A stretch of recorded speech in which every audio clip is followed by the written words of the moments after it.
Ana pernah dengar adzan di dekat telinga bayi baru lahir itu sahih, Ustaz. Siapa yang mensahihkan ya? Memang ada sebagian ulama menganggap hasan hadis itu. Tapi siapa saja yang pernah mempelajari jalan-jalan hadis itu akan tampak kepada dia hadis itu adalah hadis yang lemah.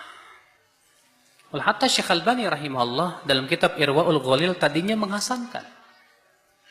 Dalam Irwaul Ghalil beliau berkata hasanan insyaallah. Tapi di dalam kitab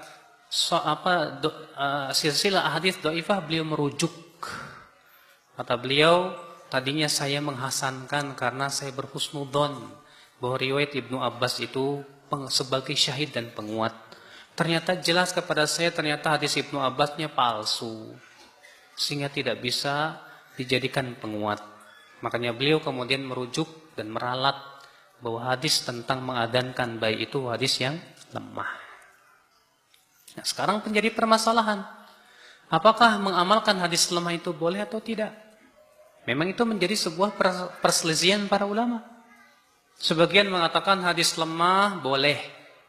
Sebagian mengatakan hadis lemah tidak boleh diamalkan. Sebagian mengatakan hadis lemah boleh diamalkan dengan syarat. Catatan yang pertama, tidak boleh lemahnya sangat lemah.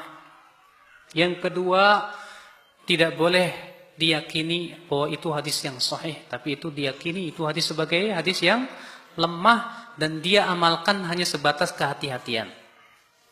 Dan syarat yang ketiga, tidak boleh dimasyhurkan khusus untuk dirinya saja. Itu yang dikatakan oleh Ibnu Hajar dalam kitab Tabyinul Ajab fima warada fi fadli Rajab. Namun yang rajih bahwa hadis yang lemah itu tidak bisa diamalkan sama sekali. Kenapa, Pak? Karena hadis lemah itu hanya menghasilkan keraguan. Sedangkan agama kita tidak boleh berdasarkan kepada keraguan. Dan Rasulullah SAW memerintahkan kita untuk meninggalkan keraguan. Beliau bersabda, "Da' ma yaribuka ila ma la yaribuk." Tinggalkan yang meragukan kepada apa yang tidak meragukan. Sedangkan hadis lemah meragukan. Tidak bisa dikatakan kehati-hatian kalau ternyata itu sesuatu yang meragukan ya akan Islam. Azanillahu wa iyyakum.